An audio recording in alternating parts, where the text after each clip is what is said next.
Hello students, कैसे हैं आप सब लोग। तो टर्म वन की थ्योरी सीरीज का आज पहला दिन है और आज मैं आपको बताने वाला हूं क्लास यहाँ पे हेडिंग सब हेडिंग जितने भी मेजर हेड और सब हेड हैं उनसे, क्योंकि क्वेश्चन पूछे जाते हैं तो मैं आज आपको हेडिंग और सब हेडिंग बताऊंगा। अगर आप इस वीडियो को एंड तक देख लोगे तो हेडिंग सब हेडिंग में कोई प्रॉब्लम नहीं आएगी, इसकी गारंटी है। सारे हेडिंग सब हेडिंग अच्छे से हो जाएंगे। लेकिन एक बात कहना चाहूंगा आपसे, ये फाइनेंशियल स्टेटमेंट का पहला चैप्टर है जिसके मैं दो पार्ट बनाऊंगा। एक आज अपलोड होगा, एक कल अपलोड होगा, एक अभी हो रहा है मतलब।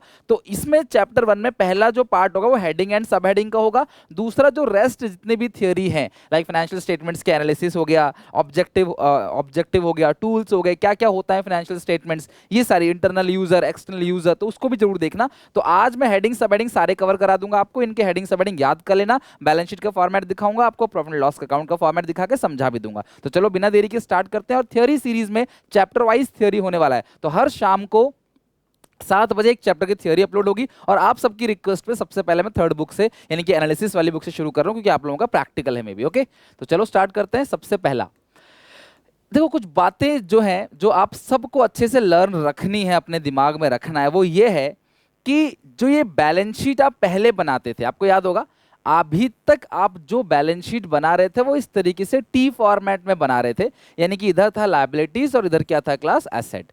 और इसको बोलते हैं क्लास, जो ये वर्टिकल ये जो हॉरिजॉन्टल बैलेंस शीट है, पहले कैसे बनती थी, हॉरिजॉन्टल बैलेंस शीट बनती थी। एक तरफ हो गया क्लास आपकी लायबिलिटीज और दूसरी तरफ आपकी क्लास हो गई एसेट। लेकिन ये जो बैलेंस शीट आपने बनाया है टी फॉर्मेट में, ये फर्म का है। किसका है क्लास, फर्म का।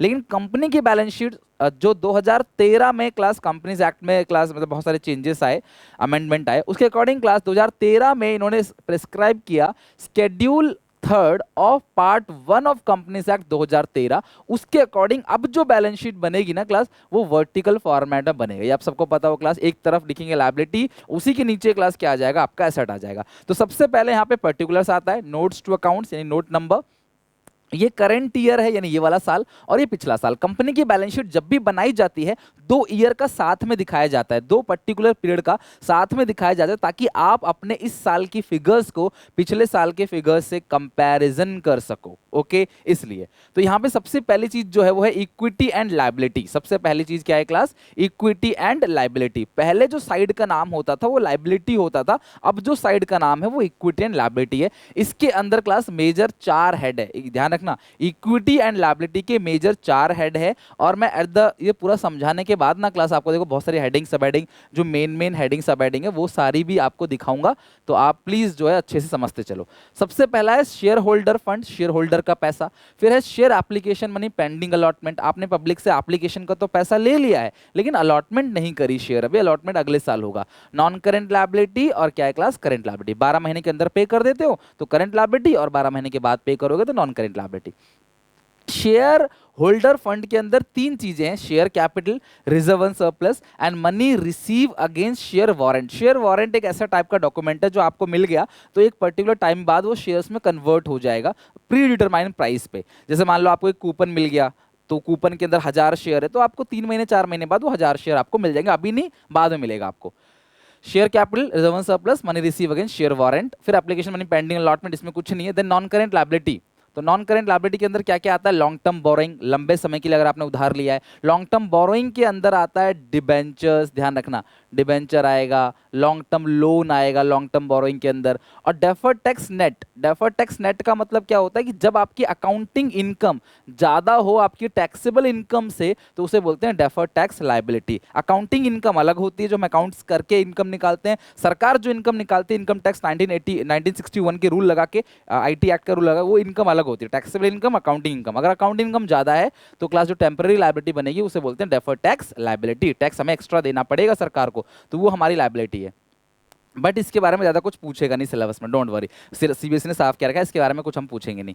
अदर लॉन्ग टर्म लायबिलिटी, जो अदर लॉन्ग टर्म लोन है या फिर लॉन्ग टर्म प्रोविजन, अदर तो इसलिए लग जाता है जो कहीं नहीं आया वो अदर के अंदर आएगा। तो तुम्हें इसमें सबसे ज्यादा ध्यान रखना है लॉन्ग टर्म बोरोइंग्स का, क्लियर है। इसके अंदर डिबेंचर आता है, लॉन्ग टर्म लोन आता है, पब्लिक डिपॉजिट आता है, तो ये ध्यान रखना है। बाकी शेयर कैपिटल में जानते हो आप 2 तरह के शेयर होते हैं, इक्विटी शेयर कैपिटल और preference share capital. Reserve and surplus, reserve and surplus मतलब किसी भी टाइप का रिजर्व अगर हो, चाहे वो जनरल रिजर्व हो, चाहे सिक्योरिटी प्रीमियम रिजर्व हो, हो, CRR हो, DRR हो, debenture redemption reserve, capital redemption reserve हो, रीवैल्यूएशन रिजर्व हो, क्लास इन्वेस्टमेंट फ्लक्चुएशन रिजर्व हो, सब्सिडी रिजर्व हो, जिसके नाम के आगे रिजर्व लग गया वो क्लास आएगा रिजर्व एंड सरप्लस में। और सरप्लस का मतलब नेट प्रॉफिट। तो ध्यान रखना रिजर्व एंड सरप्लस के अंदर सिर्फ प्रॉफिट नहीं आता, प्रॉफिट्स और लॉस दोनों आता है, दोनों आता है। बस यह प्रॉफिट का फिगर प्लस में रहता है, लॉस का फिगर रहता है माइनस में। और शेयर वारंट मैंने बता दिया क्लास आपको, लॉन्ग टर्म लोन बता दिया, non current liability, current liability में short term borrowing, short term loan लिया है आपने, या बैंक ओवरड्राफ्ट है, ट्रेड पेबल। ध्यान रखना ट्रेड पेबल के अंदर दो चीजें आती हैं, क्रेडिटर और bills payable. Other current liability like advance income हो गया, तो ये आपकी अदर करेंट लायबिलिटी हो गया। शॉर्ट टर्म प्रोविजन के अंदर आता है प्रोविजन फॉर टैक्स। तो ये बेसिक इंफॉर्मेशन है, बैलेंस शीट का स्ट्रक्चर आपको एटलीस्ट पता होना चाहिए, ये स्ट्रक्चर है बैलेंस शीट का। ओके, नेक्स्ट है इसके बाद ये आपकी क्लास एसेट साइड। तो एसेट साइड के अंदर सबसे पहली जो हेडिंग है वो है क्लास प्रॉपर्टी प्लांट इक्विपमेंट। सबसे पहले हेडिंग है non current asset, then current asset, दो एसेट है, और इसके अंदर आता है प्रॉपर्टी प्लांट इक्विपमेंट। पहले जो फिक्स एसेट नाम होता था, अकाउंटिंग स्टैंडर्ड 10 के आ जाने से वो फिक्स एसेट का नाम बदलकर इन्होंने क्या कर दिया क्लास, पीपी कर दिया, प्रॉपर्टी प्लांट इक्विपमेंट। वही फिक्स एसेट है, आप चाहो फिक्स एसेट लिखो, प्रॉपर्टी प्लांट इक्विपमेंट लिखो, बात एक ही है। उसके अंदर आता है टेंजिबल एसेट यानी कि land, building, plant, machinery, computer, furniture. Intangible asset यानी क्लास आपका जो goodwill, patent, trademark, copyright, licence, franchisee. और टेंजिबल एसेट अगर बन रहा है तो उसे बोलते हैं कैपिटल वर्क इन प्रोग्रेस, आधा अधूरा। और इनटेंजिबल बन रहा है तो बोलते हैं इनटेंजिबल एसेट अंडर डेवलपमेंट। फिर non current investment, deferred tax asset है। नॉन करंट इन्वेस्टमेंट तो जानते हो, लंबे समय की जो इन्वेस्टमेंट होती है। नेक्स्ट है deferred tax asset. Deferred tax asset मतलब जहां पे अकाउंटिंग इनकम कम है और टैक्सेबल इनकम ज्यादा है, तो उस सिचुएशन में बनता है डेफर्ड टैक्स एसेट। बाकी जो लोन आपने दिया है, एडवांस लिया नहीं है, लिया होता तो लायबिलिटी में आता, लोन दिया है। और बाकी जो अदर नॉन करंट एसेट है जो किसी और में नहीं आ रहा, वो अदर के अंदर आएगा। करंट एसेट के अंदर क्या है, current investment, short term investment, इसे मार्केटेबल सिक्योरिटी बोलते हैं। क्या बोलते हैं, मार्केटेबल सिक्योरिटी। जनरली 90 दिन के लिए जो इन्वेस्टमेंट की जाती है उसे बोलते हैं शॉर्ट टर्म इन्वेस्टमेंट। इन्वेंट्री यानी स्टॉक, इसके अंदर लूज टूल आता है, इसके अंदर स्टोर आता है, स्पेयर आता है, स्टॉक आता है। ट्रेड रिसीवेबल के अंदर दो चीजें आती हैं, डेटर और बीआर। बेटा ये तो मैंने अकाउंटिंग रेशियो के अंदर पढ़ा रखा है। ट्रेड रिसीवेबल के अंदर आता है डेटर और बीआर, ट्रेड पेबल के अंदर आता है क्रेडिटर और बीपी।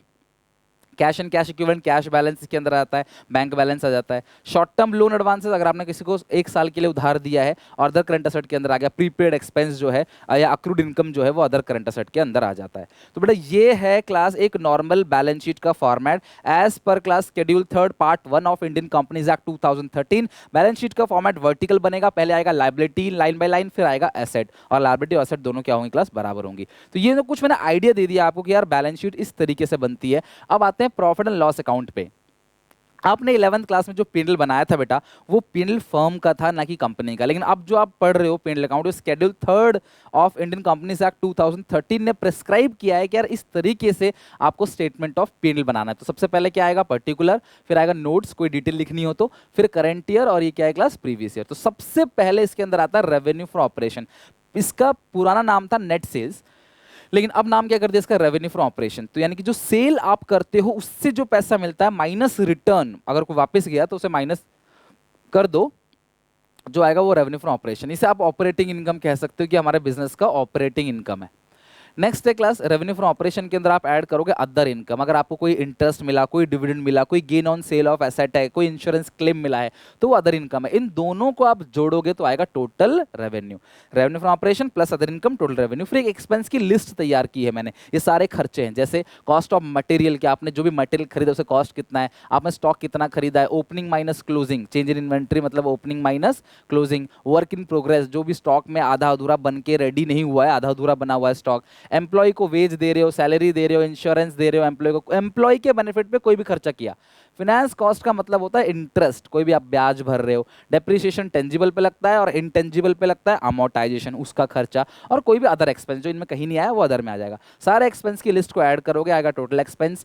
फिर टोटल रेवेन्यू में से टोटल एक्सपेंस को माइनस करोगे, यानी total revenue minus total expense, तो आएगा पीबीटी, प्रॉफिट बिफोर टैक्स। और इसी पीबीटी पे टैक्स लगेगा तो क्या आएगा, प्रॉफिट आफ्टर टैक्स। टर्म 2 में कंपैरेटिव कॉमन साइज जो 3rd चैप्टर है उसमें इससे पढ़ना पड़ेगा डिटेल में आपको। तो इसीलिए क्लास मैं आपको दिखाना जरूर चाहता हूं कि यार फॉर्मेट कैसा होता है। मैं चाहता तो आज की क्लास डायरेक्टली यहां से शुरू कर देता, लेकिन बेटा रट्टा लगवाना मेरा कोई पर्पज नहीं। मेरी वीडियो लंबी बनती है, अच्छी लगे नहीं अच्छी लगे, मुझे आपको पूरा कंटेंट देना है। मैं कभी भी यानी कि एक छोटी सी चीज़ बता दी जो आसान चीज़ है और बच्चे खुश हो गए सर अच्छा पढ़ा रहे हैं, और जो टफ चीज़ें हैं, जो मुश्किल चीज़ें हैं वो बता ही नहीं रहे, बच्चों के सामने ही नहीं आ रही चीज़ें वो, तो ये बहुत गलत बात है। तो मैंने आपको हर चीज बताई, मैंने बैलेंस शीट बताया, schedule third of part 1 of companies act 2013 के according class vertical balance sheet बनती है, ये बताया। इक्विटी एंड लायबिलिटी है, फिर क्लास एसेट है, एसेट के अंदर non current, current accounting standard 10 के अकॉर्डिंग जो नॉन करंट एसेट में फिक्स एसेट था उसका नाम बदल के कर दिया प्रॉपर्टी प्लांट इक्विपमेंट, मैंने आपको ये भी बताया। और बैलेंस शीट की नीचे कुछ चीजें आती हैं जैसे कंटिजेंट लायबिलिटी, जिसे बोलते हैं फुट नोट्स। क्या बोलते हैं? Foot notes. Contingent liability foot notes के अंदर आता है अकाउंटिंग स्टैंडर्ड 4 के अकॉर्डिंग, बट इतना डीपली पूछेगा नहीं, सो डोंट वरी। अब तुमको पूरी बैलेंस शीट का एक हल्का सा ओवरव्यू ले लिया तुमने, पूरा फॉर्मेट अच्छे से देख लिया आपने, P&L का फॉर्मेट अच्छे से देख लिया, तो अब बारी है क्लास किसकी? कुछ हेडिंग सब हेडिंग को याद करने की। तो बेटा किसी भी कीमत पे कसम खा लो कि कल सुबह का सूरज देखने से पहले तुम्हें ये सारे हेडिंग सब हेडिंग याद हो जाने चाहिए। और मुझे कॉमेंट में एक एक बच्चा हेडिंग सब हेडिंग लिखेगा उन चीजों की जो गलत जा रहा है। अभी तुम्हें क्या करना है, ध्यान सुनना, मेरा क्लास का काम सुनना। मैं तुम्हें यहाँ पे कुछ पॉइंट बताऊंगा, हार्डली क्लास 15 पॉइंट होंगे, ठीक है? इन 15 पॉइंट में से कुछ ऐसे पॉइंट होंगे जो आपको आते हैं छोड़ो, जो नहीं आते प्लीज कमेंट सेक्शन में लिखना। उसका हेडिंग, उसका मेन हेड, सब हेड, मतलब जो टॉपिक है वो, जो आइटम है वो, उसका मेन हेड, सब हेड, प्लीज कमेंट में लिखना। यकीन मानो कभी नहीं भूलोगे आप। हर एक बच्चा काम करे, कम से कम क्लास जितने भी बच्चे चाहते हैं, जो मेरी बात मानते हैं कि सुनील सर अच्छा करा रहे हैं, हमारी जो है तैयारी करा रहे हैं अच्छे से, तो प्लीज यार बात मानो। अब यकीन मानो आपके एक कॉमेंट से चीज़ आपको लर्न हो जाती है। आप कॉमेंट में टाइपिंग करने में दिक्कत हो रही है तो नो प्रॉब्लम, आप कॉपी भी लिख सकते हो जैसा आपको सुटेबल लगे। ओके, तो सबसे पहला calls in arrear, share capital जो चैप्टर आपने पढ़ा है class share issue of shares, उसके अंदर ना कोई शेयर होल्डर अगर किस्त का पैसा नहीं दे रहा है, जो मांगी हुई किस्त का पैसा, उसे बोलते हैं कॉल्स इन एरियर। तो कॉल्स इन एरियर का जो मेन हेड है वो है शेयर होल्डर फंड, ये मेन हेड है। और शेयर होल्डर फंड के नीचे भी तो हेडिंग्स होती है ना क्लास, जैसे शेयर कैपिटलिज्म सरप्लस, तो उसमें class by way of deduction from subscribe share capital. ध्यान रखना बेटा, जो लिखवाया है उससे बाहर नहीं जाएगा क्वेश्चन, तो टेंशन बिल्कुल मतलब, आप एटलीस्ट इतना याद कर सकते हो, हार्डली 15 पॉइंट। तो शेयर होल्डर फंड और सब्सक्राइब शेयर कैपिटल में से माइनस कर देते हैं कॉल्स इन एरियर को। मैं एक्सट्रैक्ट ऑफ बैलेंस शीट भी तुम्हें 2-4 दिन में कराने वाला हूं थियरी के बाद, तो उसमें भी मैं आपको बताऊंगा, तो ये तो याद रह ही जाएगा, आप टेंशन ना लो। फॉरफिट भी तभी सिखाऊंगा, जो पैसा पब्लिक से जब्त कर लिया है आपने, उसका भी मेन हेड क्या है? Share holder fund. शेयर से रिलेटेड जितनी भी चीजें हैं उसका मेन हेड होता है शेयर होल्डर फंड, और ये एडिशन होता है किसमें? सब्सक्राइब शेयर कैपिटल में। यानी कि पहले दो चीज याद करते हैं, calls in arrear subscribe share capital से माइनस होगा जो पैसा नहीं दिया, जो शेयर होल्डर से किस्त मंगवाई गई है, जो हमने जब्त कर लिया है फॉरफिटेड अकाउंट के अंदर जो है वो भी सब्सक्राइब शेयर कैपिटल प्लस होता है, और मेन हेड क्या है? Share holder fund. इसके अलावा कॉल्स इन एडवांस, अगर आपने समय से पहले पैसा ले लिया शेयर होल्डर से या उन्होंने दे दिया, तो ये कॉल्स इन एडवांस है, ये लायबिलिटी है, तो ये करंट लायबिलिटी के अंदर आएगा। ये कहीं नहीं आता, तो जो कहीं नहीं आता वो आएगा अदर करंट लायबिलिटी में। अनक्लेम डिविडेंड, क्लेम नहीं किया लोगों ने डिविडेंड, हमने तो डिविडेंड डिक्लेयर कर दिया लेकिन लोगों ने लिया नहीं अभी शेयर होल्डर ने, तो वो करंट लायबिलिटी है, और जो सब हेड है वो अदर करंट लायबिलिटी।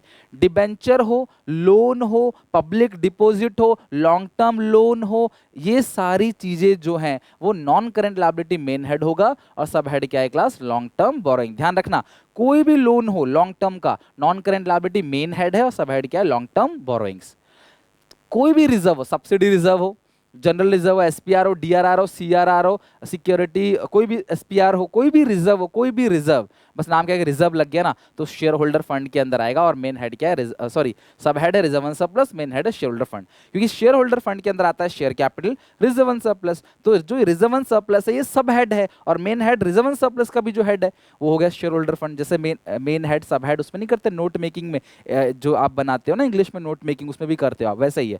तो ध्यान रखना, कोई भी रिजर्व, मैं आपको दो बातें बोल रहा हूं, कोई भी रिजर्व प्रॉफिट लॉस, कोई भी रिजर्व प्रॉफिट लॉस कहां पे आता है क्लास? मेन हेड है रिजर्व शेयर होल्डर फंड, और सब हेड क्या है? Reserve and surplus. Statement of pill debit, बेटा ये तो आपको पता होगा, स्टेटमेंट ऑफ पिल का मतलब होता है क्लास प्रॉफिट एंड लॉस, और डेबिट का मतलब लॉस है, तो वो भी शेयर होल्डर फंड के अंदर आएगा, लेकिन लॉस जो है वो माइनस में दिखाते हैं। भैया एक बात बताओ क्लास, प्रॉफिट और लॉस दोनों ही रिजर्व एंड सरप्लस में कैसे दिखा दोगे? तो प्रॉफिट को प्लस के फिगर में दिखाएंगे, लॉस को माइनस फिगर में दिखाएंगे। एक साल में दोनों कभी होगा नहीं, या तो इस साल प्रॉफिट होगा या लॉस होगा, प्रॉफिट है तो प्लस में दिखाओ, लॉस है तो माइनस में दिखाओ। पब्लिक डिपॉजिट बॉन्ड, मैंने अभी कहा था ना, पब्लिक डिपॉजिट बॉन्ड जो मेन हेड है वो नॉन करंट लायबिलिटी, सब हेड क्या है? लॉन्ग टर्म बोरिंग, चाहे डिबेंचर हो, चाहे पब्लिक डिपॉजिट हो, चाहे बॉन्ड हो। ओके, नेक्स्ट है डेटर और बीआर। ध्यान रखना, डेटर बीआर का जो मेन हेड है वो है करंट असेट, करंट असेट के अंदर आता है, और करंट असेट के नीचे भी एक हेडिंग होती है, उसको बोलते हैं ट्रेड रिसीवेबल, उसके अंदर आता है डेटर बीआर। क्रेडिटर और बीपी, जैसे डेटर बीआर हो गया वैसे क्रेडिटर और बीपी है। मेन हेड क्या है क्लास? करंट लायबिलिटी, और सब हेड क्या है क्लास? इसका ट्रेड पेबल। जो सब हेड है वो है ट्रेड पेबल, और जो मेन हेड है वो है क्लास करंट लायबिलिटी। ध्यान रखना क्लास, क्रेडिटर और बीपी करंट लायबिलिटी है, डेटर और बीआर जो है वो करंट असेट है, तो वो आता है ट्रेड रिसीवेबल के अंदर सब हेड में, और ये आता है ट्रेड पेबल के अंदर। प्रोविजन फॉर टैक्स मैंने कहा था शॉर्ट टर्म प्रोविजन है, ये मेन हेड करंट लायबिलिटी, जो सब हेड है वो short term provision. Bank overdraft please भूलना मत, ये पूछ लिया आता है, बैंक ओवरड्राफ्ट ये भी करंट लायबिलिटी होता है, मेन हेड है करंट लायबिलिटी और सब हेड क्या है, शॉर्ट टर्म बोरोइंग्स। आपको ना असर्शन रीजन में ऐसे कोई भी क्वेश्चन पूछ सकता है, ट्रू फॉल्स में आपको दे देगा क्वेश्चन पूछने के लिए कि इसका ये सब हेड है, ये हेड है कि नहीं, तो आपको बताना पड़ेगा। प्रोविजन फॉर डाउटफुल डेट बहुत इंपॉर्टेंट है क्लास, मेरे इवन जो पॉइंट्स जितने बताए ना सारे अच्छे अच्छे पॉइंट्स हैं, तो इनमें से जो आपको आ गए वो तो अच्छी बात है, जो नहीं आए क्लास उनको प्लीज लिख के रख लेना। मैं तुम्हें स्क्रीनशॉट का भी मौका देता हूँ क्लास, आप इसका स्क्रीनशॉट भी ले लेना। मैं हट रहा हूँ क्लास यहाँ से, अगर आपको लिखना आपको लेना हो तो प्लीज स्क्रीनशॉट भी ले लो इसका, एटलीस्ट इतना जरूर आप याद कर लेना। आई होप आपने स्क्रीनशॉट ले लोगा, वीडियो पॉज करके ले लो, नहीं तो इसको भी आप वीडियो पॉज करके स्क्रीनशॉट ले लो, ठीक है, वीडियो पॉज करके स्क्रीनशॉट ले लो इस पूरे का, और इसका भी स्क्रीनशॉट ले लो वीडियो पॉज करके, छोटी छोटी चीज़ों का। आई होप क्लास की ये चीज़ें क्लियर हो गई। तो हम कहाँ पे थे क्लास अभी, जो प्रोविजन फॉर डाउटफुल डेट, बेटा ये डेटर से माइनस होता है तो करंट असेट, लेकिन क्लास ये क्या करते हैं, डेटर यानी ट्रेड रिसीवेबल से हम क्या करते हैं, माइनस करके दिखा देते हैं। क्यों? क्योंकि आपने कभी भी देखा होगा डेटर वो हमेशा ट्रेड रिसीवेबल से क्या होता है, माइनस करके दिखाते हो। डेप्रिसिएशन हमेशा असेट से आप माइनस करके दिखाते हो। ये बहुत इंपॉर्टेंट है। Loose tool store, store spare part, तो ये इन्वेंट्री के अंदर आता है। मेन हेड है करंट असेट और क्लास सब हेड जो है वो इन्वेंट्री। तो loose tool, store, spare part, इसका जो मेन हेड है वो है क्लास करंट असेट और जो सब हेड है वो है इन्वेंट्री। इसके अलावा कैश बैलेंस बोले या बैंक बैलेंस बोले तो वो भी करंट असेट है, लेकिन जो सब हेड है वो है कैश एंड कैश इक्विवेलेंट, यानी कि कैश एंड कैश इक्विवेलेंट के अंदर आता है क्लास आपका कैश, मतलब कि कैश बैंक जो है इसके अंदर आएगा, ये सब हेड है। और ये जो कैश एंड कैश इक्विवेलेंट की हेडिंग है वो आता है करंट असेट के अंदर। तो हेडिंग सब हेडिंग इस तरह समझ सकते हो भाई। गुडविल है, माइनिंग राइट है, पेटेंट है, ट्रेडमार्क है, कॉपीराइट है, कोई भी इंटेंजिबल असेट है तो इसका मेन हेड है नॉन करंट असेट और सब हेड है फिक्स्ड इंटेंजिबल असेट। अगर तुम फिक्स्ड इंटेंजिबल असेट नहीं लिखना चाहते तो तुम प्लांट प्रॉपर्टी इक्विपमेंट भी लिख सकते हो, एक ही बात है, उसमें कोई भी कंफ्यूजन आपको नहीं रहेगा। आई होप क्लास की आपको सारी हेडिंग्स, सारी सब हेडिंग्स अच्छे से करा दी है क्लास मैंने आपको बैलेंस शीट का फॉर्मेट भी दिखा दिया, आपको profit and loss income statement का फॉर्मेट भी दिखा दिया। बस आपसे रिक्वेस्ट है इसे याद कर लो अच्छे से, आज का पढ़ाया आज ही कर लो। सक्सेस का एक ही मंत्र है, आज जो पढ़ाया उसे आज फिनिश कर लो कल सुबह होने से पहले, क्योंकि कल मैं कुछ और पढ़ाऊंगा। अगर आज का छोड़ दिया आपने तो कल का आप कैसे करोगे, फिर वो इकट्ठा होता चला जाएगा, फिर दिक्कत होगी। अब बहुत ही क्लास जो है क्रूशियल टाइम चल रहा है, क्लास एग्जाम बहुत क्लोज है, तो प्लीज़ यार अपनी मेहनत करो अच्छे से और हम मिलते हैं नेक्स्ट वीडियो में। तो पहले ठीक है, बाय बाय। सपोर्ट करने के लिए प्लीज़ यार आपका सपोर्ट चाहिए। अगर आपको लग रहा है कि मैं आपके लिए मेहनत कर रहा हूँ तो प्लीज़ यार लाइक करना, कमेंट करना, सब्सक्राइब करके बेल आइकन दबाना, अपने सारे दोस्तों को शेयर करना कि आप पूरा का पूरा आपकी रिक्वेस्ट पे काम चल रहा है। पूरा टर्म 1 आपका बहुत झकास जाने वाला है, ठीक है। तो ठीक है, बाय बाय, मिलते हैं नेक्स्ट वीडियो में।